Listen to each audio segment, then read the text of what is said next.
Is it ever too late to improve your skin? Folks, I get asked this question literally all the time. I've been working with patients over the last 20 years, and such a common question that comes up for my patients who are above the age of 45, 50, or 60, who wonder, is it even worth trying skincare routines, heavy-duty treatments like chemical peels and lasers, or is it all worthless because the damage is too far gone? We're gonna talk about the science of skin aging. We're gonna talk about the science of skin care and really understand the habitual changes that need to happen in your life and put perspective and expectation around that so that you're not disappointed. And of course, I'm gonna give you real solutions to help you save tons of time, tons of money, but more importantly, get the skin that you hope to see and actually deserve. All right, so without further ado, let's break it down. Hi everyone, I'm Dr. Amir Karam. I'm a board-certified facial plastic surgeon and founder and creator of KaramMD Skin. I specialize in facial rejuvenation, which basically means I help people look as young as they feel. The key message here, the takeaway, is that it is literally never too late to start taking care of your skin. And that at any age that you start doing the right things, you're gonna start to see your skin change in a positive direction.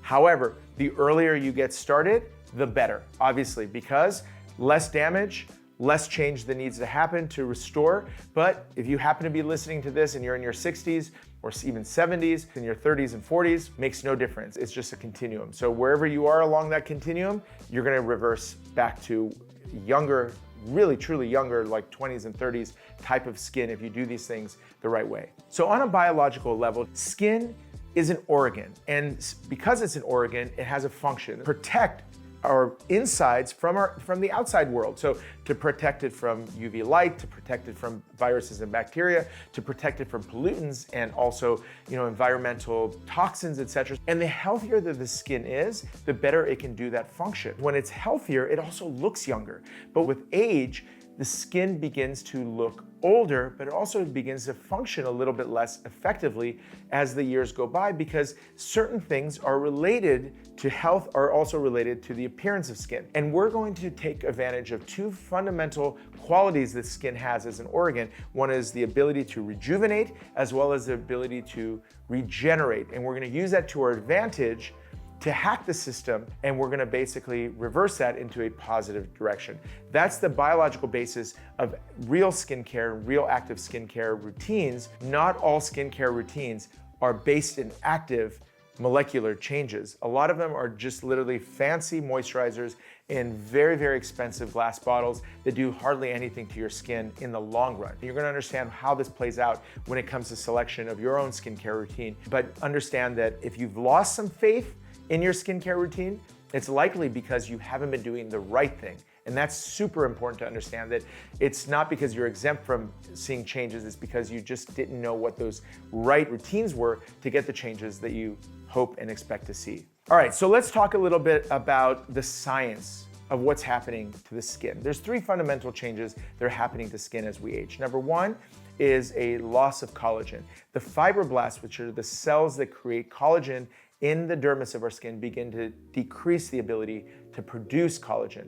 As a result, the next change occurs, which is the skin becomes thinner, the dermis becomes thinner and thinner, and therefore becomes filled with fine lines and wrinkles, crepiness, etc. Because as the structure begins to thin, what's it gonna do? It's gonna break down and fold on itself. Those are what wrinkles are. Then there's another change that occurs with aging, which is the decrease in the cell turnover. When cells decrease the ability to turn over, what ends up happening is it becomes filled with a layer on top of the epidermis and the stratum corneum, which is basically a dead cell skeletons. Think of it as like a cellular graveyard. And that basically creates a dullness to the surface of the skin and a rough texture. So roughness, dullness, and lines and wrinkles is what skin looks like when it ages, and what skin looks like when it's young. And what we're trying to achieve is the opposite of that. Thick and supple looking, free of any fine lines and wrinkles. It does not look dull, it's bright and it reflects light, as well as when you touch it, it feels smooth. Those are the qualities of young skin in contrast to aging skin. Another very important perspective to have in this is that there's two concepts here. There's chronological aging and then there's biological aging. So chronological aging is simply how old you are, right? I'm 51, some people younger, older, whatever, that's a chronological age. We can't change that. Biological age is what is the function, what's the output of our body or organ or skin or liver or hearts at a chronological age. So you could be in your 60s, 70s, but have a body that's functioning like it did when it was in its 20s and 30s because you've been taking great care of it, exercising, eating right, etc. We see this all the time. You could be the opposite. You could be chronologically young, but have a body that's functioning very old. Unfortunately, we see that all the time. What we're trying to do with active molecular skincare is we're trying to take chronological age out of the equation and just simply function in a younger biological level. Completely doable. And that's the focus of what we're trying to achieve.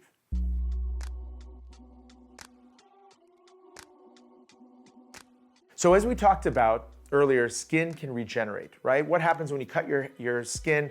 It begins to form a scar. And what's scar? Collagen. Your body wants to heal itself. So at every age of the game, it has the capacity to form more collagen and basically start to move in a youthful direction.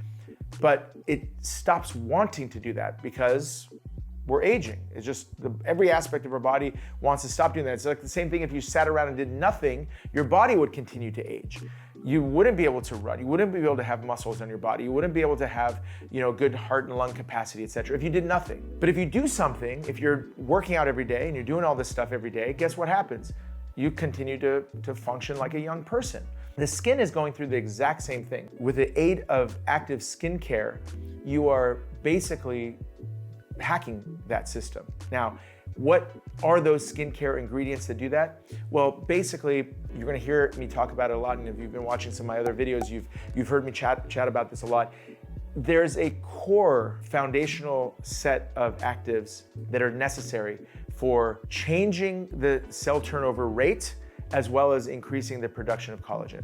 At that core is retinols, niacinamide, vitamin C, and peptides. Those four categories are the key components that will stimulate collagen production and also stimulate cell turnover. Because remember, when we're younger, cell turnover happens like every 20-something days.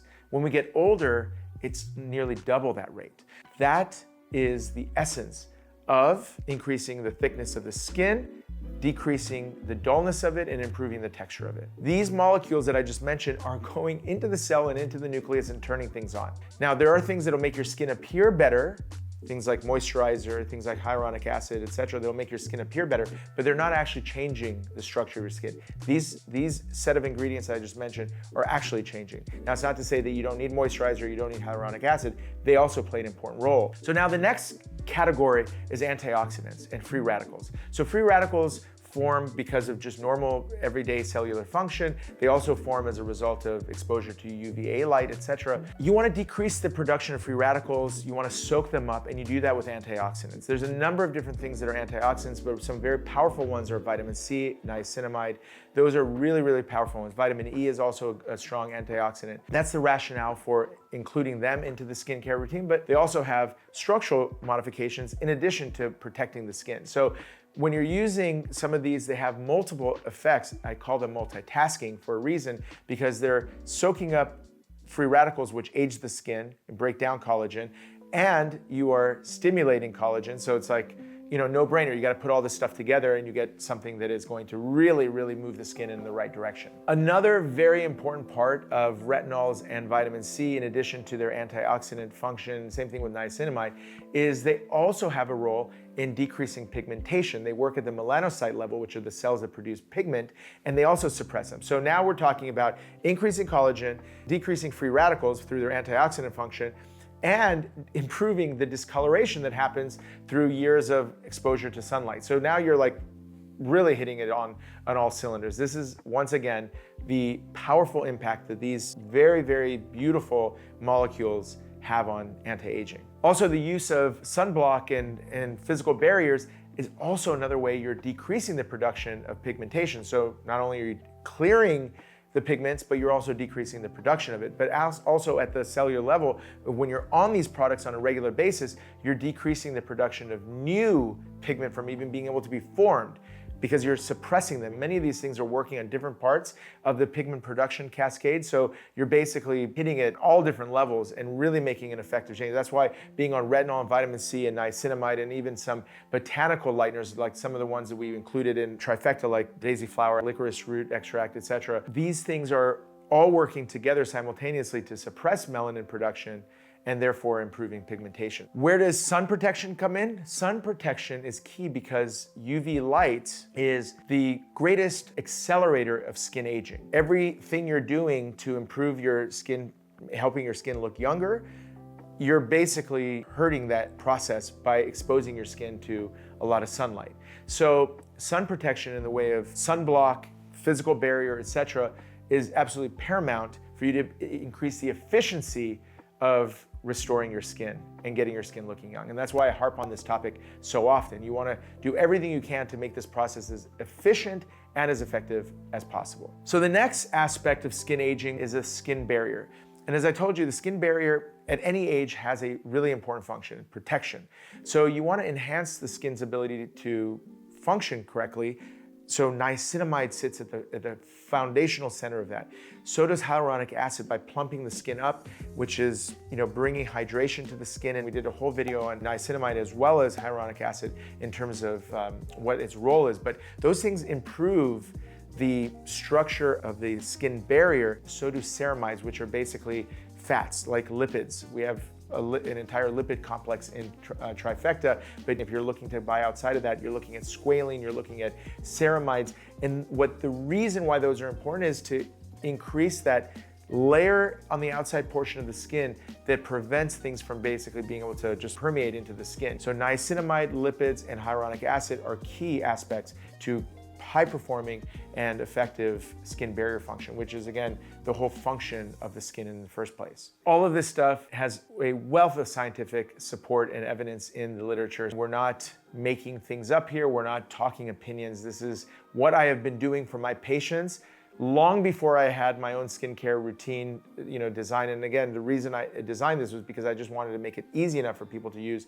But I've been doing this for my patients for over 20 years. I just would do it in multiple steps, exactly as we're discussing here, because there was such good reason to do it. My wife, Netta, has been doing it exactly this way for literally 15, 20 years. I couldn't do all the different steps. I would prescribe it, I would get people on it. I felt guilty for not being on it myself, but I couldn't do 6 or 7 or 8 steps. I'm just not either motivated enough or whatever it was, I couldn't do all these. And probably the majority of my patients who I would put them on these routines were not able to do them long enough to be able to see the changes happen in their skin. And as a result, I realized that there was a need for simplicity to allow people to be able to do it consistently. It's not enough to know what's the right things to do. It's key to be consistent with them. You're not going to live a healthiest life if you're inconsistent with your diet, inconsistent with your exercise. If you start building up some muscle and then you just stop doing things, well, guess what? You're gonna start to atrophy again. If you lose a bunch of weight through exercise and you stop doing those things, you're gonna gain the weight back. Consistency is the only way to go forward. And that is the essence of my philosophy of the 3 C's, which is commitment, consistency, and continuity. If you apply the right things and do them according to the 3 C's, commit to it and stay consistent and continuous with it, your skin is gonna get younger and younger and younger and younger looking consistently. I've been doing skincare now for it's been 3 years since I developed the trifecta, because it literally takes me a minute to do, so I can do it. I've seen massive changes in my own skin. I had these weird dark pigmentations on my neck because I spent my entire life having fun in the sun in Southern California. And once I got a little bit older, all that pigment started to come through. I've seen massive changes in my own skin. Netta's skin, same thing. She's a marathon runner. She was, a tennis player. Her skin looks better at 52 than it did when she first got started, but she has not missed a day of skincare, not missed a day of using these actives that we just talked about. So let's summarize. What are the key components? Let's forget the trifecta for a second. Let's just say you're going out to Sephora to find some skincare routine. What are the things that you should put on that list when you go out there? So number 1, you need a sunblock. make sure you have it. It has to be UVA and UVB protectant, which means it's a broad spectrum sunblock. Zinc and titanium oxide are key ingredients in that. So let's just put that as a foundational piece. Number two, you need a gentle cleanser. You need to wash your face at least twice a day. And we've talked about this as well. It's so important to wash away the impurities, set up a nice palette so the actives can take place. Everything else that's gonna follow, you gotta follow the instructions because everything's got a different routine. The trifecta is easy, it's just twice a day, every day, the same thing. But if you start to use different actives from different brands, etc., each of them have different instructions. So I'm not gonna make generalizations about that, but I'm gonna say here are the things that you want in your routine. You want a retinol. You want a vitamin C. You want a hyaluronic acid, peptides that stimulate collagen. You want ceramides, which are fats. You also want hyaluronic acid. By the way, once you use that within like hours a day, your skin will look plumper and more beautiful. Antioxidants. Now this can come in the way of vitamin E, it could come in the way of green tea extract, it could come in more vitamin C, whatever, you need some antioxidants to protect your skin. If you've got some issues with pigmentation, which most of us do, you want some dedicated non-hydroquinone pigment reducers. There's a number of different ones, but these are mostly botanical products or extracts that decrease the production of melanin. You want those in your routine as well. You do this, you do it consistently, and you're gonna see the changes happening. Putting it in context, sun protection, get plenty of sleep, be hydrated both inside and out, eat good foods. These are all things lifestyle-wise you wanna put in. Even exercise has a big role. Sweating and all that stuff can improve skin quality. So these are all important to take in context. Do this continuously over time. Where does in-office treatments fit in? Here's the deal. I do all of these in our office. I've been doing it for 20 years. This is my observation that I found. This is an important take-home message. Some people just don't do anything related to their skin in terms of skincare at home. They don't do it. They just literally come into our offices, a dermatology office, plastic surgery office, med spas, etc., and they do chemical peels, they do lasers, they do this and that. But generally speaking, people do it too infrequently to see the changes continuously improve over time. They can maybe get to a certain level and then the skin just sort of stays the same because in between a laser, in between a chemical peel, your skin continues to ages, all right? So you make an improvement and then you start to go back. So I liken this to trying to get fit by doing a bunch of boot camps. Boot camps aren't gonna make you fit. They're just literally going to make you fit for a period of time, but it's what you do on a daily basis that's gonna make your body improve over time. So those things have a place if you wanna speed the process up, you want to wipe away a bunch of roughness of your skin, decrease pigmentation through IPLs and BBLs and all that, but they can't be used in place of an active skincare routine. That's been my observation. That's the biggest take-home message. So once you're on a good foundational skincare routine, then you can use these things in addition to speed things up or enhance, but you can't do them in place of. It just won't work. It just won't be enough of frequency because you don't want to be recovering from a chemical peel or a laser constantly, and your skin wants to keep aging. So you have to do it frequently enough to be able to see the changes. And if you're gonna do it like once a month, that's like a week out of your month that you're gonna be recovering from one of these type of treatments. So it's not practical is what I'm trying to say. In summary, a few key points. Number one, it's never too late, but you gotta be on the right stuff. And you gotta do it consistently and continuously over time. And trust me, folks, I've been there, done that. If it's good enough for me and Netta, it's good enough for you. This advice is coming through science and in my own clinical observations and experiences. So I hope this helps. I hope it puts it into context. This is a very important video for me to share with you, give you guys information. Please, by the way, share it with some friends and family. Let's get the word out. That's what this is all about, empowering people to make good decisions and really get to the goals that they're looking for. Stop wasting time and money on things that don't work. If you enjoy this video, make sure you like it. If you're not a subscriber already, hit subscribe. And if you want to get more content like this, make sure you sign up for the KaramMD Journal, which is a newsletter that comes out to your email once a week that I write in these type of topics. Any questions or comments you have, drop them below. Thanks so much, Dr. Amir Karam.